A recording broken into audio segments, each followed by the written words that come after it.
How's it going, Frosty friends, and welcome to this week's installment in the Team Theory and Fundamentals series, which is all about topics that are pertaining to team strategy, working together with different people so that you can be as productive and effective as possible in Apex Legends.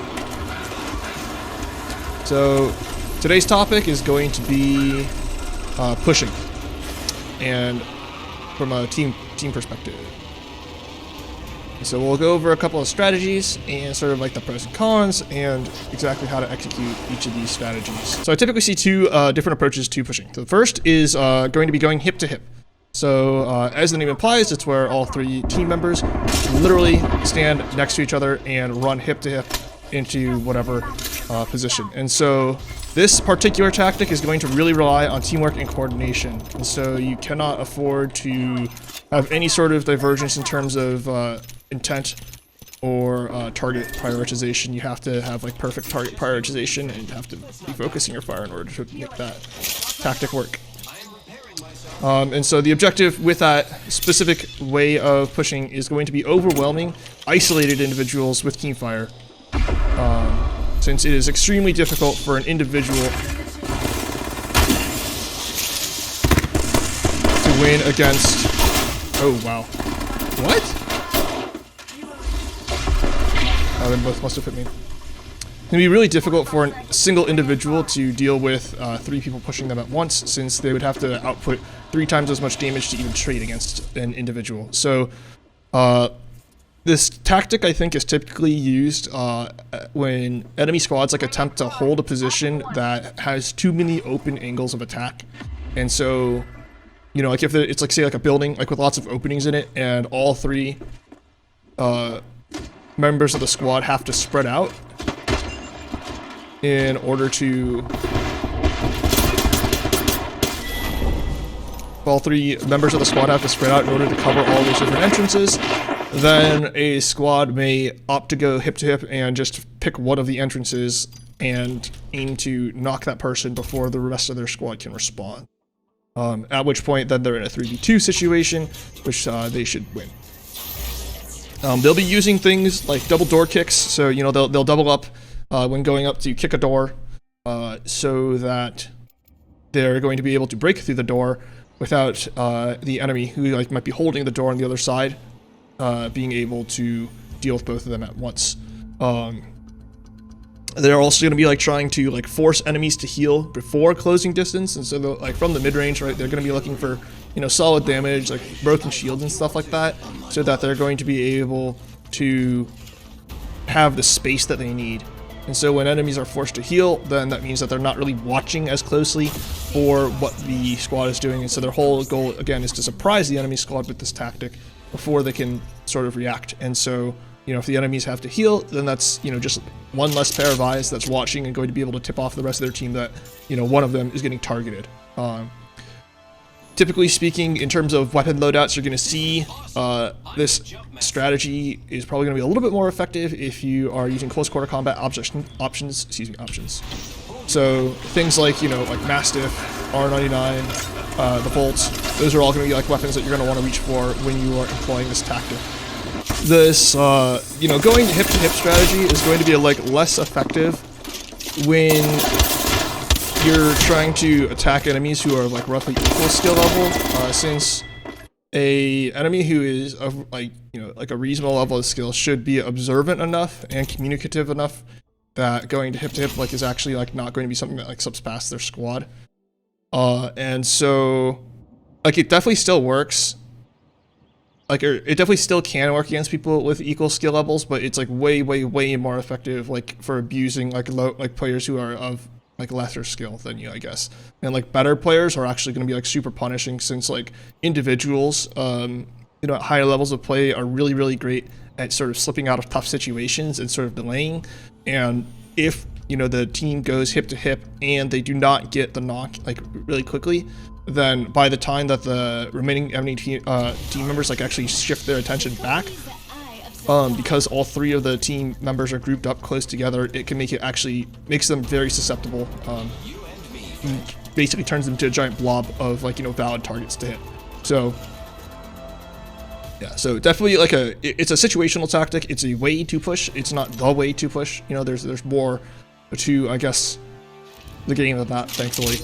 And so the other tactic that I typically see employed when it comes to pushing is I kind of refer to this as pushing proper, and at least in my mind, this is sort of like the more classic way of pushing, which is that you know, your team establishes a baseline position against the enemy.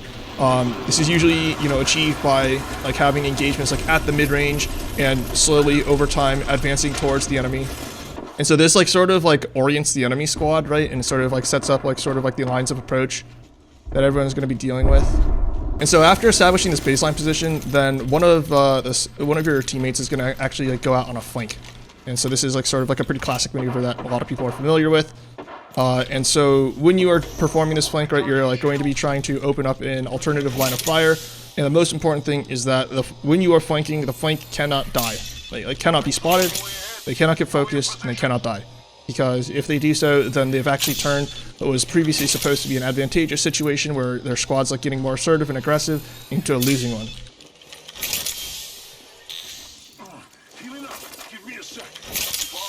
So it is like not an acceptable outcome for the flank to get spotted at all.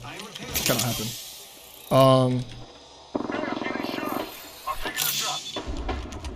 And so the flank begins to close distance and eventually contacts the enemy position. And so once they contact the enemy position, they're going to, it's like super imperative here in this first engagement that this is why it's so important that they don't get spotted. They take a super advantageous damage exchange. They land big damage on the enemy and sort of disrupt their positioning, right? Like they force the enemy to like panic, or their teammates are going to be able to approach now that their link has disrupted the position. And as the baseline approaches, the enemies are going to shift their attention over to the flank to deal with them. And so that's actually going to replace covering fire, I guess, like in the immediate short term. And then the flank needs to ideally land a knock on that first enemy, leaving their teammates like with a 2v2, since the flank's actually going to be further away from like the two remaining enemies. And so, you know, in the case like where, you know, both of the two enemies like sort of try to like hold the line, then as I mentioned, it creates a 2v2 situation for the baseline team that's like going to be approaching. And in the event where they like one person sags over, then it creates a 2v1, and then the flank needs to delay in that 1v1 as long as they can until their teammates can clean up their 2v1 situation. And if both enemies come over, then the flank again just like needs to kite and delay until their teammates. And if both enemies are chasing the flank, then that means that they are not paying any attention whatsoever to the baseline, instead of technically about to get flanked by the baseline, which is even worse since there's two of them and instead of like one. So you know, that's actually provided that the flank is able to delay long enough. You know, that's actually like not like a losing situation either. Surprisingly, as like I have like, you know, repeatedly mentioned, you know, like the relevant failure states of I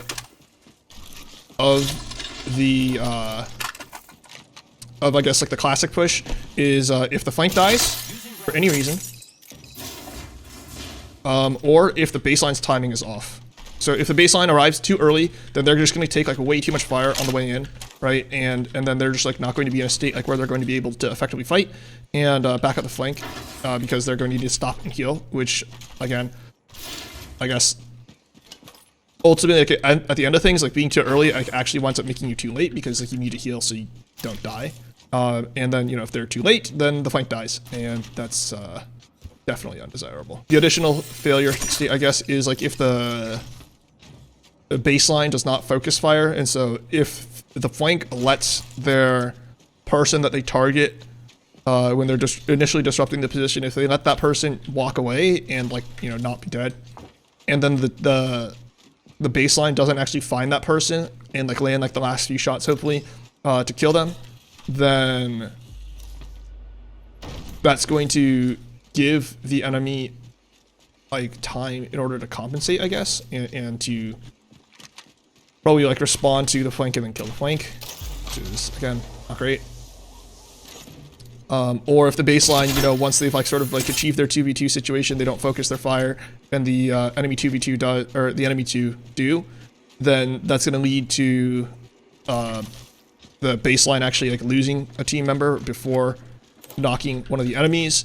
The flank is probably going to be somewhat depleted since they're taking some risk in opening up the position, and